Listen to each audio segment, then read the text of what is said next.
PBS Utah presents the Governor's Monthly News Conference, an exchange between Utah reporters and Governor Spencer Cox.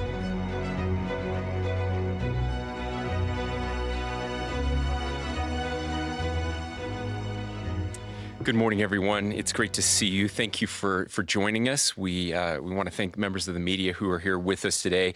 Before I begin, I'd like to just say a few words about the heartbreaking events in Tremonton. On Sunday night, I got a message from our Commissioner of Public Safety that the unthinkable was unfolding in Tremonton, and hoped for the best, but instead we got the worst possible news. Every night before I go to bed, I pray for our LEOs, our law enforcement officers across the state, that they'll all get home safely. And that night, two families got the tragic news that their husband and father, their son, would not be coming home. Utah lost two remarkable officers from the Tremonton Garland Police Department, Sergeant Lee Sorensen and Officer Eric Estrada.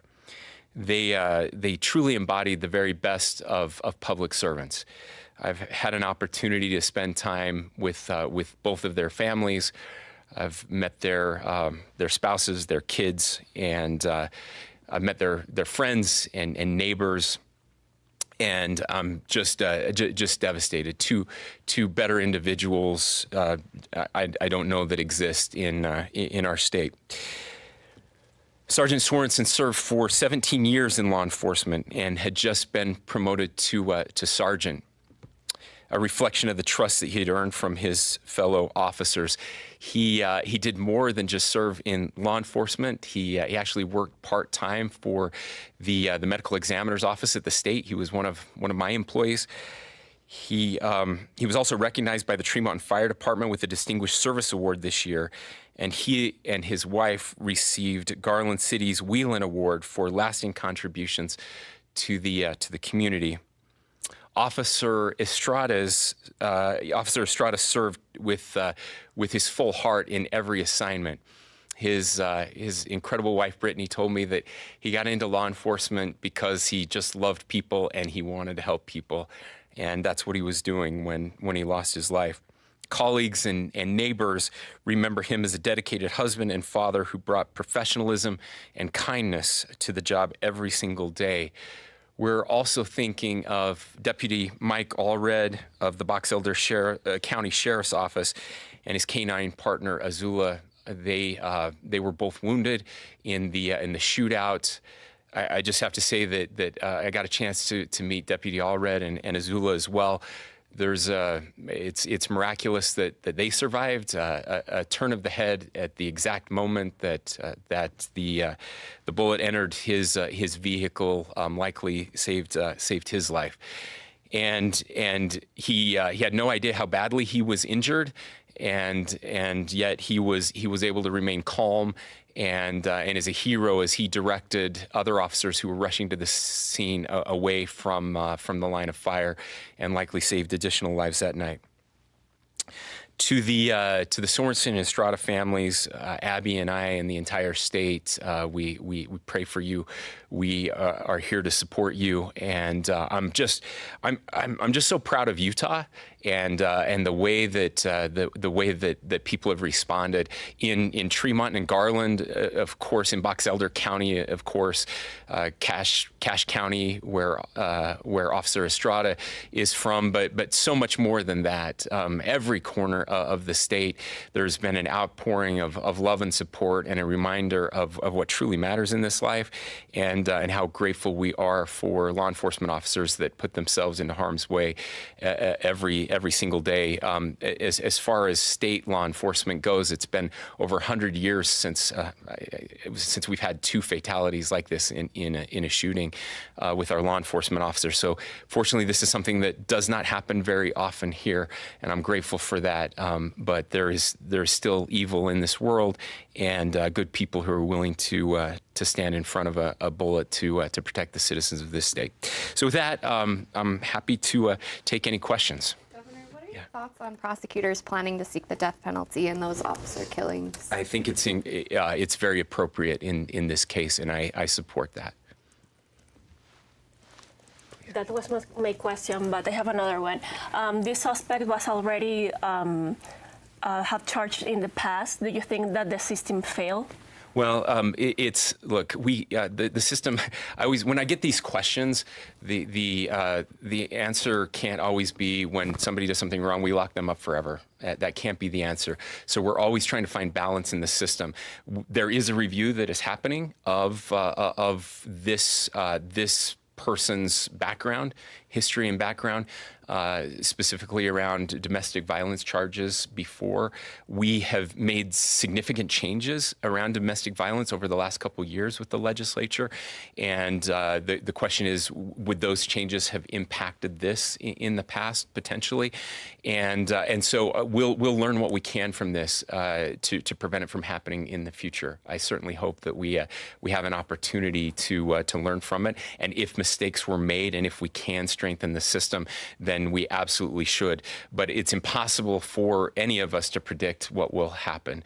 Lots of people make mistakes and don't shoot cops in cold blood. And so I don't know the details about this particular suspect and his mental state, but he deserves the death penalty. Governor, on Monday, Trump announced he will lead an effort to get rid of mail-in voting by signing an executive order to help bring honesty to the 2026 midterm elections. And this is something that Senator Mike Lee said he supports, and your Lieutenant Governor said that states should continue to have the constitutional right to choose how they conduct secure elections. And so I'm wondering whether you think Trump's attempt to change mail-in voting from the federal level will improve election security across the country, or whether states should push back. Yeah, so I think it's a little more nuanced answer on that. I think President Trump and all of us are right to be extremely cautious when it comes to mail-in voting. I've expressed those concerns in the past. Utah is an outlier when it comes to the way that we implemented vote by mail. The time that we took, the processes that we've gone through, the changes that we've made over time, including last year, to make sure that mail-in voting is safe. Most states who do mail-in voting did not do that. Most of the states that recently have implemented mail-in voting did it virtually overnight, almost literally overnight during COVID, without going through the process and the procedures. And so it's very reasonable for someone to see that and say vote by mail is problematic, and we need to make sure that that voting is secure, and not be able to say that all vote by mail is not the same. I'm very proud of our vote by mail system. I will tell you, I had a county commissioner who was recently elected come up to me just a couple weeks ago. Somebody who was deeply concerned about election integrity in our state, who had complained about election integrity in our state, who went and toured the election facility in his county, went through all of the steps, and came out as a defender of the way we do voting in the state. He said, there's no way for mass fraud in this state. He said, I'm blown away, had no idea all the checks and balances that exist in the system. And I think that is really important. Look, it's not whether I think voting should be done by the states or not. The Constitution is very clear that it's in the purview of the states and not the federal government. And I think states should defend that. But we can do both things. We can defend the role of the states and be very serious about voter integrity. And I think more states need to be more serious about voting integrity. And of course, we're always happy to share with them the changes and the security features that we've implemented in Utah that would help them. Governor, if President Trump does act to prohibit voting by mail, how far would Utah go to act to defend its authority to make laws around how it administers elections? I don't. Again, I would have to see what that looks like, and the Constitution's very clear on this one. So we'll just have to see what that looks like. Governor, in regards to Stuart Adams, do you think that there should be a third-party investigation or at least a legislative ethics inquiry into the allegation against him? What is the allegation against him? The allegation that he... is there something that needs to be investigated? Are there facts in dispute here? Well, the allegation is that he promoted, and he's denied this, that he promoted legislation that would benefit a relative in a criminal case, and that President Adams has denied that, saying that's not the case. Is there an allegation that he promoted it? What is the allegation? The allegation that he's denied. The allegation is that he promoted legislation to benefit a relative in a criminal case. To whom did he promote? Pardon me? To whom did he promote this legislation? Well, as has been reported, he allegedly supported that legislation at the Capitol. The Speaker of the House is now convening a meeting of stakeholders to review whether that is the right policy. There have been rallies at the Capitol calling on the president to resign over this. There's a state senator and a Salt Lake County councilman. I know you still haven't given me the allegation, though. To whom did he promote this? That he abused his power. Okay, there's how did he abuse his power? Who did he promote this to? Who did he talk about this to?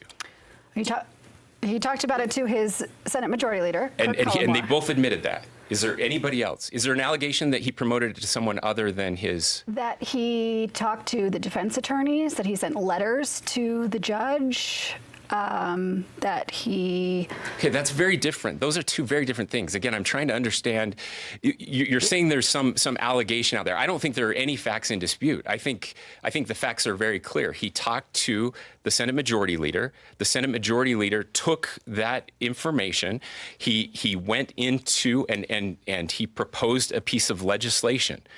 I found out about this case that you're referring to when I read the article. The Senate president never talked to me about this. I learned about it in the Salt Lake Tribune when Robert Gerke wrote that article. Whether the allegation, whether you agree or disagree, whether there is merit to the allegation, or if there is any impropriety on behalf of the Senate president, there are some That's people. A different question. There are some people who question. believe that there is. So the question is, should there be, in your view, a third-party review and/or investigation, or at least a legislative ethics inquiry into their concerns? So I don't think there's nothing to investigate. The facts of this are very, very clear. The facts are abundantly clear. It's been reported. I don't think anybody's denied that what happened. As I mentioned, I learned about this when you all learned about it. Actually, some of you probably learned about it before I learned about the allegations. And so the question is, should he have told me about it? Should he have leaned on me? I would love to read the Salt Lake Tribune story about what would have happened if he had done that. I can only imagine how people would have reacted if he had done that. Look, there have been times in my term as governor when I've been so mad at Stuart Adams that I couldn't see straight on certain bills. And that has happened a couple of times. I can tell you that this is not one of those times. I'm very grateful that I had no idea that this was impacting someone in his family, his granddaughter's family, because it may have changed the way I reacted to the bill. And let me also be clear, anybody who says they didn't know what was in that bill is lying to you, or they're a terrible legislator. This was not something that was hidden at all. This idea that this was something that was put in a bill at the last minute is absolutely not true. It's fundamentally not true, and it's verifiably not true. Now, the bill did come out late in the session. That part is true, not because of this provision in the bill, because this is an incredibly complex bill that lots of people were working on for months and months and months, really years going back. This provision was talked about multiple times. I knew this provision was in there, and so did every other legislator who read the bill. It was in the short title. It was brought up in every committee hearing. It was actually asked about on the House floor during the debate. So there is no controversy about whether people knew this was in the bill or not. The only question I have is this the right policy? And this is a really tough one, guys. This is a hard one. You have kids in high school being treated differently depending on where their birthday falls during the year.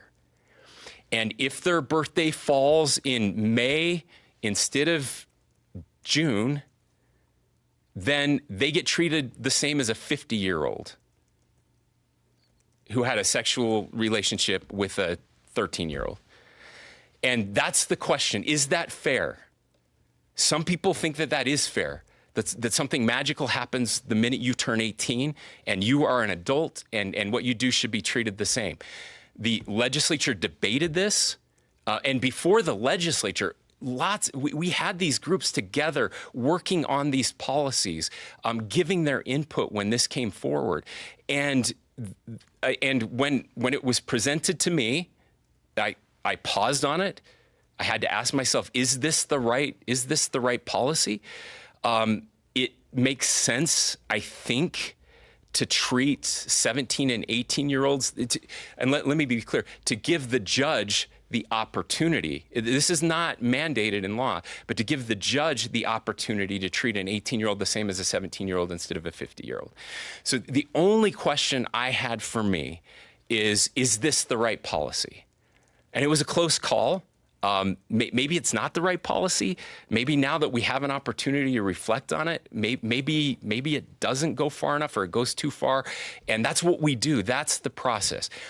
Every single legislator has experiences in their life where they see something that they feel may be unjust, and that influences the way they bring legislation to the table. Again, I have lots of reasons to get upset with Stuart Adams. This was not one of them. I'm really grateful he never talked to me about it. Would you support the policy if this was an 18-year-old boy who had sex with a 13-year-old girl? Yeah, so again, that's a very interesting part of this whole discussion, right, is that nobody knew that was the case. And I've asked myself that question too. It's funny when I tell people, everybody assumed from the article that it was a grandson, not a granddaughter. I don't think it should matter, but for some reason, everybody I talk to, it does. Governor, so again, that's the question that's why I said it's a really close call. I also want to be clear, and this is the part where I think nuance is completely lost. This doesn't let them off the hook with a slap of a hand. Still a third-degree felony. This is serious, serious stuff we are talking about. And in this case, again, the law didn't even apply to his granddaughter. So look, guys, there are no easy answers to this one. But I'm just grateful that Stuart Adams did not bring this to my attention, that I signed the bill based on the policy. I will say it's very fascinating to me that the very people calling for his resignation actually support the bill. Let's move on. Next question. I do want to clarify, though. Do you think, if you were in Stuart Adams' position, do you think he acted inappropriately? Do you think it was proper for someone in the top position of the Senate to weigh in on the outcome of this bill? I think it was appropriate for the top person in the Senate not to weigh in on this bill, which is exactly what happened. So he did nothing wrong here. I just said what I think is appropriate is that he did not weigh in on this bill. And I can only imagine what you would have written, Emily, if he had. Governor, I want to ask about berm management in the Great Salt Lake. Yes. Obviously, it's on the special session agenda. But is that enough, especially with water levels continuing to fall, as well as state agencies reporting that water usage is spiking? Sure. No, it's not enough. It's definitely not enough. But it is one of the tools that we definitely need to use. And you're going to be hearing more from us on more that we can do around the Great Salt Lake. Look, the Great Salt Lake is an incredible gem for our state. It's critical, again, economically, ecologically. I've been very fortunate to be able to spend some time out on the shores of the Great Salt Lake recently, and the migratory birds and the refuge that's out there is so important to everything that we are. Look, our capital city is named after that lake. It's not just a feature of our state. It's core to who we are as human beings, and it's worth protecting. protecting. I'm grateful for a legislature that has stepped up in big ways over the past few years to save the lake. We're still working through those bills to shepherd more water to the end, but we are being successful.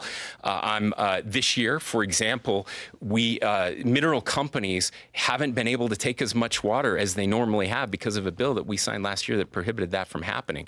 And so we've seen a huge change in behavior that is going to help the lake over the next several years. And again, some of that is voluntary behavior, but a lot of that is legislation that we passed, changing over 160 years of water law in this state. But we're not done, and so we'll keep working through that. But there are some temporary engineering measures that we can do to preserve life around the Great Salt Lake, and the salinity of the lake is part of that, and being able to raise and lower the berm is part of that as well. We've made some changes in the past. This is one that we wanted to do earlier, and we got some pushback, and now that pushback has recognized that we were right and we should make that change. Governor, the execution of Ralph Menzies is coming up, and his attorneys say it would be, quote, a grotesque spectacle to shoot a man with dementia. What are your thoughts on that? Well, look, I don't make those decisions. We have a board and a process that will make those decisions, whether there is dementia or not. Those are facts that are in dispute. A panel and then judges reviewing all of these decisions will decide whether there is dementia or not. And I'm grateful that I don't have to make that call, but I'm grateful that we have a process that does. I can tell you that there is nothing more thorough than the death penalty process in our country. There are so many levels and layers of appeals and opportunities there. And so if those appeals are denied because the evidence does not support an allegation of dementia, then we will move forward as required by law. Governor, is Utah among the 20 states that the Secretary of Defense says will be activating National Guard personnel to assist ICE agents? And also, will you be sending any of those National Guard personnel to help out in D.C.? So I'll answer the second question first. We have not received any communication about help in D.C. So I'm not aware of any requests there. As a dual authority state, like other states, the federal government does have the opportunity to call up the National Guard. The president does have that authority. What we've said from the very beginning is this: that we are willing to work to support the efforts to remove people who are here illegally. However, with a couple caveats there, that it would only be in a support role. So our National Guard will not be putting hands on people, will not be arresting people. That is not the role of the National Guard, and we would not allow that to happen. We've offered in the past, because we've had problems, to help with things like transport, because we don't have an ICE facility here.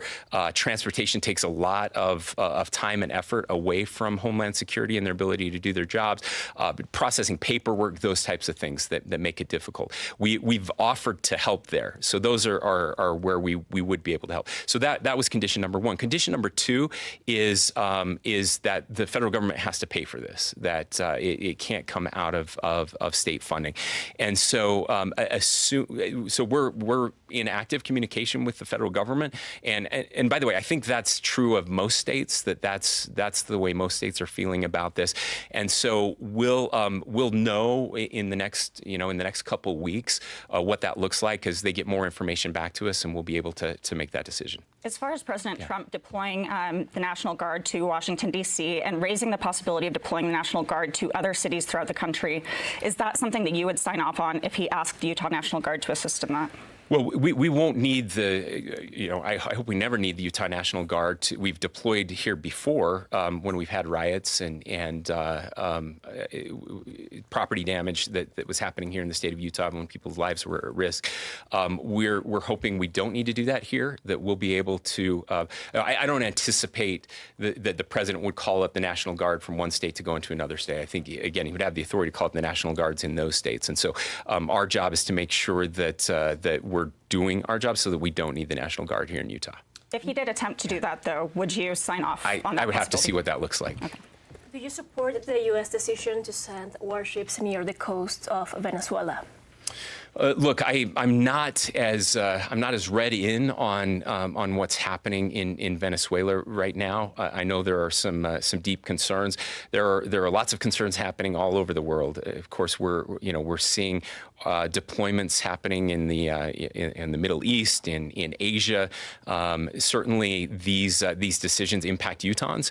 We are a service-oriented state. We have a very high level of participation when it comes to the military and the National Guard, and so anytime there is active military incursions happening anywhere in the world, it impacts Utahns.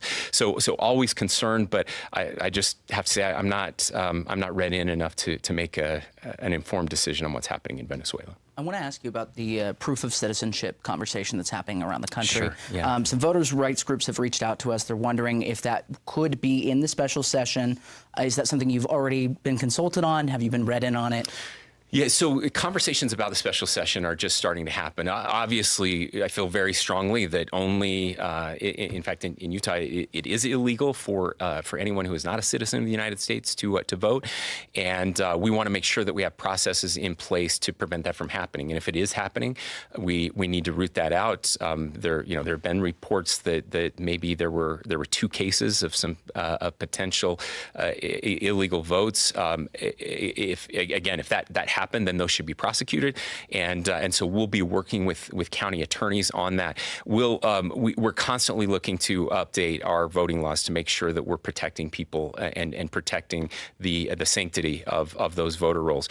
And so I don't know if that's something that's going to come up in a special session or in the general session, but I know those discussions are happening. And so if there is a proposal that is ready for a special session, it could possibly happen.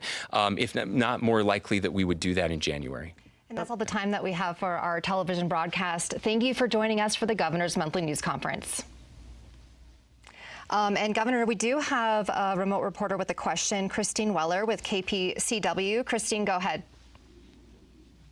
Hi, yeah, my question is about the Winter X Games. Colorado's contract with the X Games is expiring after this year, and Park City is a contender to host the 2027 Winter X Games. I saw that you have a call with X Games CEO Jeremy Bloom later today. I'm wondering, could the Winter X Games be coming to Utah, and do you have any What might this call be about? Sure. Yeah. So we're big fans of the X Games personally and as a state. And Utah is the headquarters of winter sports for really all of North America. And we're excited to have the Olympics coming back in 2034. We are big supporters of the X Games. We would love to see more of that happening here. And that's certainly going to be part of the conversation, is just to see what the future looks like for the X Games, what their numbers look like here. We had an incredible event here recently in Salt Lake City and out at the fairgrounds, and just great support for the X Games. So we'll continue to meet and have those conversations. And anytime we can attract more sporting events to Utah, that's something we're in favor of. It's good for the economy. It's good for our people. It's good for our athletes. And we have a lot of X Games athletes that live and train in Utah, and we want to be supportive of them as well. Governor, yesterday Senator Wilson said that you support the compromise bill on selecting the state's next Chief Justice.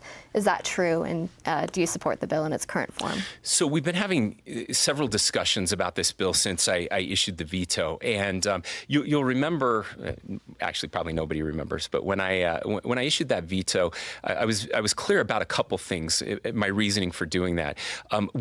Our judicial system is based very closely on the national system, the federal system. And I said, in that case, the president does choose the Chief Justice. And so I could support the governor choosing the Chief Justice. But what they had proposed, and why I was so concerned, was this rolling 4-year reappointment.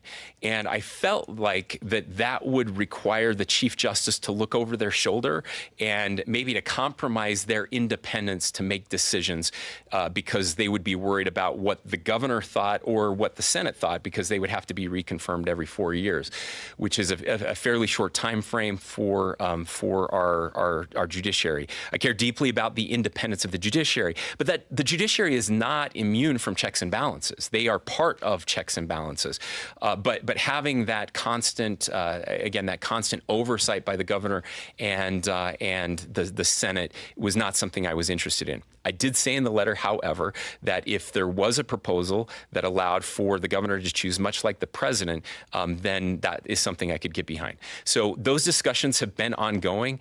They decided not to push to override my veto in light of the conversations that were happening. And where we settled on was a 10-year. A 10-year term for a chief justice with no reappointment. And the reason I like that is once the chief justice is appointed, then there's no looking over their shoulder. They are completely independent to work with the court as they desire. I know that is something that the judiciary felt better about than the earlier bill, and so I said I would be willing to support that, meeting those demands, so that we still have an independent chief justice moving forward. The current bill says 8 years, not 10 years. So do they need to change that? No. We had talked about 10, and I said, sorry, 8 is the number we landed on, not 10. I apologize. I'm thinking back to earlier discussions. We started at 10 and ended at 8, which actually matches up with their terms, which makes sense for as they go through their own judicial retention process, and that was the reason we ended up at that number. So look, I would have loved 10 more than 8, but 8's so much better than 4, and that's how these processes work. So getting the one term, I think, really matters, and will. I also just want to point out that while the Chief Justice does have a level of authority, all of the justices are independent to vote. It's not clear that, and we don't see this, that I think we put a little too much weight on the idea of the Chief Justice. They're much more of an administrator than anything to do with the actual decisions that are being delivered, and so I just want to be very clear to people about what this means and what it doesn't mean.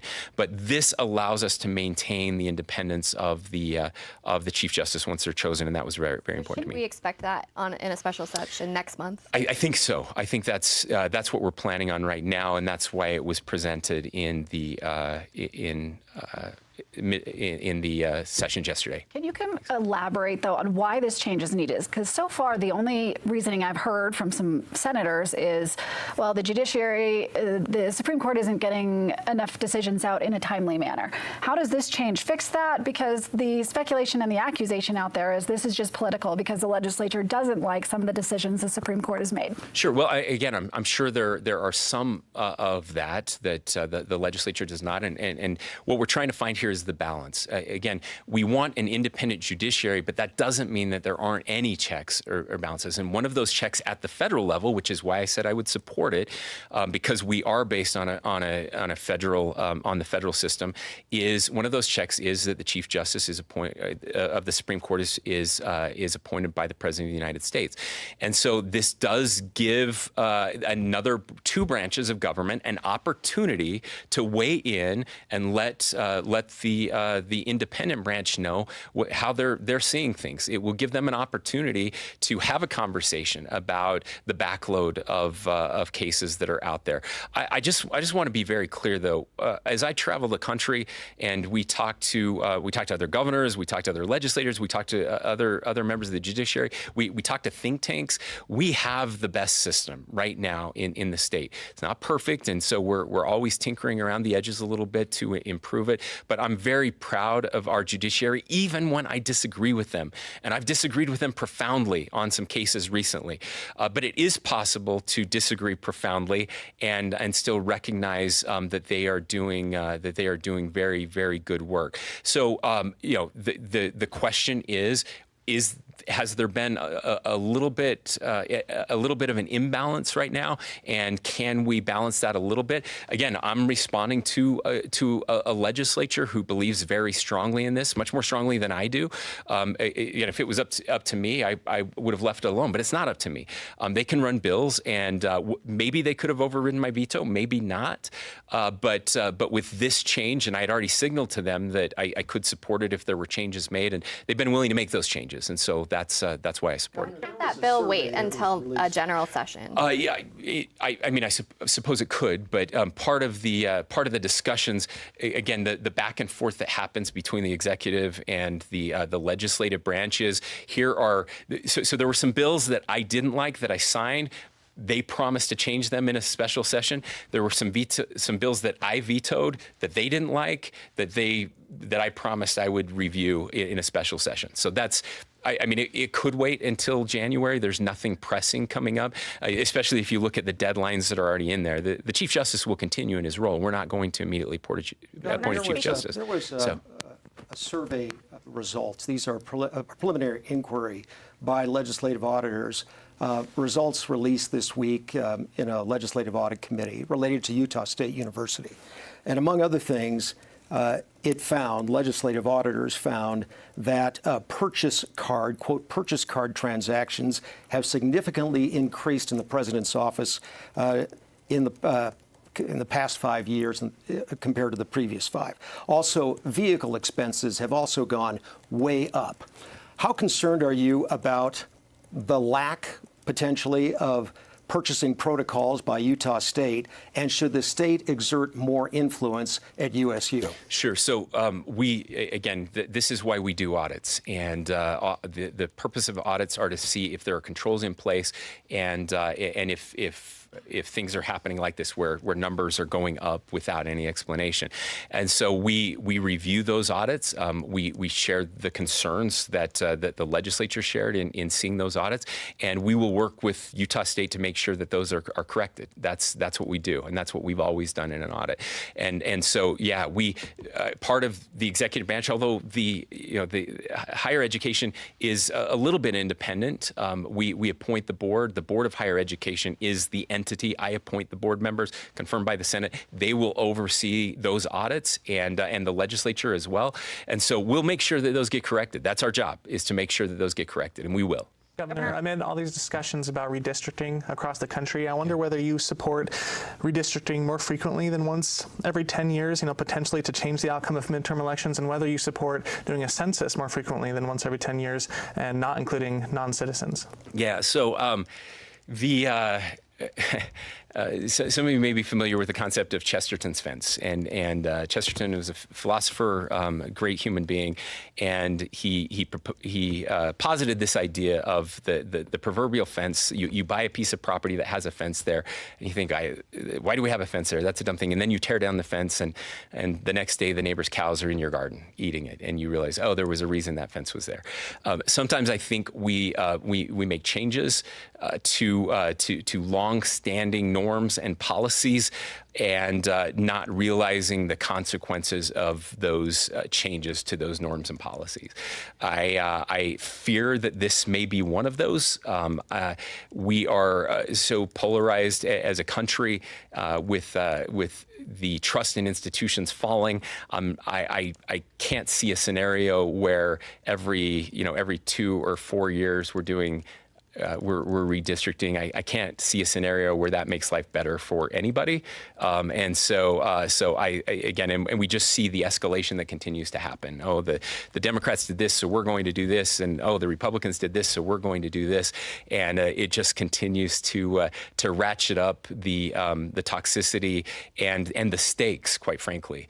And so I think I would be very cautious about doing that. Including excluding non-citizens from the census to make sure that's not figured into electoral college. Yeah, so that's a really interesting question. That piece has always bothered me a bit, that non-citizens are factored into the electoral college. Now, I will say that at least the last study I saw that was done on that, the changes would be very, very minor. It may be like 1 seat in California, something like that. So I don't know that that's a huge thing. I think you would still do the census and then just exclude those numbers, because I think it is important to understand where people are, and the census is important in doing that. So I wouldn't exclude people from the census, because we want to know that.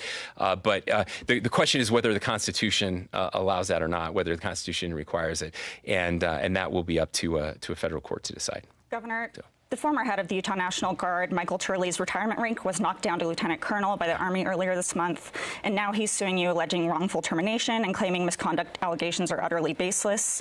I'm curious what your take is on the Army Grade Determination Review Board's decision and Turley's accusations against you. Yeah, well, sadly, because there is a lawsuit, I can't talk about that one. Yeah. I want to follow up on a question I asked you earlier about the Great Salt Lake. Yeah. Special session aside, general session aside, now as you're working towards this legislatively, if it doesn't reach a level in which you're comfortable, would you consider an executive order? Well, sure. So I've used an executive order in the past when it comes to new water development in the Great Salt Lake Basin. And so we've used our authority there before. I will say that under existing law, I can only issue executive orders for 30 days, and then the legislature would have to step in and do that. And so anything I would do that would have any long-term impact would have to be done with the help of the legislature.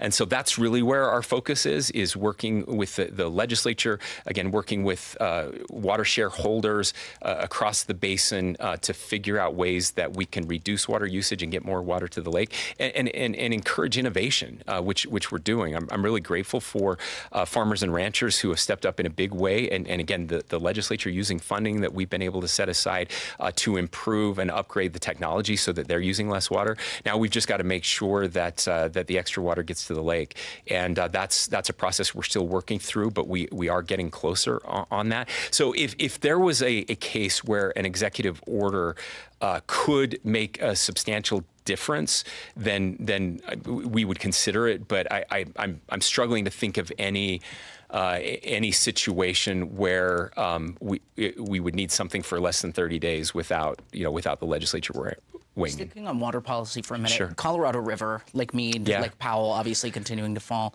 How confident are you that Utah's voice is being heard on a national stage when it comes to water conservation? So I'm very confident that our voice is being heard, more so than before. If you'd asked me that question 5 years ago, I'm not sure I could have answered that in the affirmative.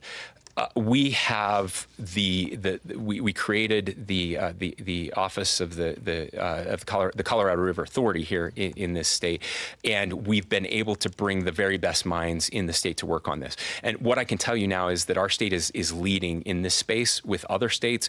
We're running models for them, upper basin, lower basin states, just as we try to work through this together in a collaborative fashion.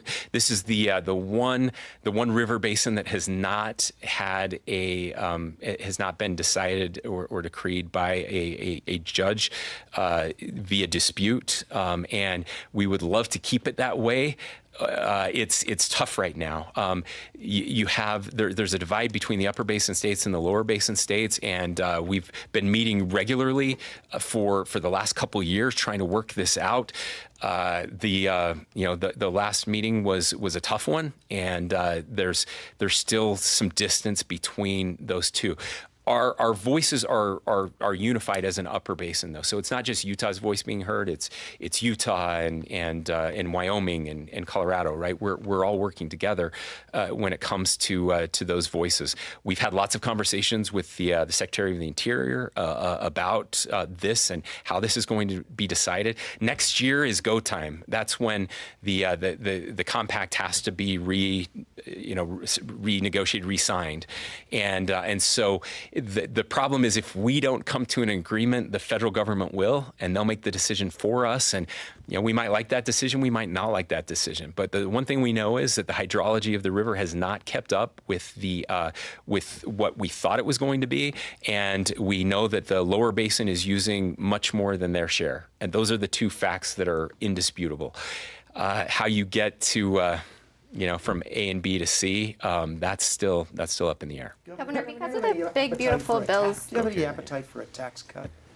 Oh, I always have an appetite for a tax cut. What kind of tax cut? Well, I've got to see the numbers, and the numbers will determine what that tax cut looks like. And what we can see right now from our economists is that the economy is slowing down a bit. I mean, that's nothing that's news to anybody. We'll see what the next few months bring as we start to look at receipts, and then as our economists start to kind of formulate what a budget next year would look like. So tougher right now. Yeah, right now would be tougher for a big tax cut. I've cut taxes every year since I've been governor, and I'd love to keep going, but this one could be a little tougher. Because of the Big Beautiful Bill's impact on SNAP and the shifting costs to states, fiscal analysts say that Utah lawmakers will have to find some $13 million to fill those funding gaps for that program. What are your thoughts on that, and where do you think that money should come from? Well, those conversations are still happening, and those estimates are really rough right now. Until we get guidance from the federal government, it's going to be hard for us to know exactly what that number looks like. So we'll also have some savings in some other places, and so it's possible we'll have some Medicaid savings. It's possible that it could come there. I don't know for sure. Ultimately, that the legislature will be the ones as the holders of the purse. We'll work hard with them to decide what stays and what doesn't stay. I will say we're very fortunate because we have implemented our SNAP program to the highest standards, we don't have the same problems that other states are having, where they're going to lose major dollars because they haven't been able to get rid of kind of the waste, fraud, and abuse in their SNAP systems. But we have, so we're less worried about that piece because our rates are much more solid than most other states. Governor, right there. Okay, thanks everybody. Have a wonderful August. We'll mention that we've got kids going back to school last week and this week. Please be careful out there as you're driving around. We've got school buses, lots of kiddos. We want them to be safe. No cell phones in classrooms, which we love. We hope they have a wonderful school year, and hope you have an enjoyable end of summer. Thanks everyone.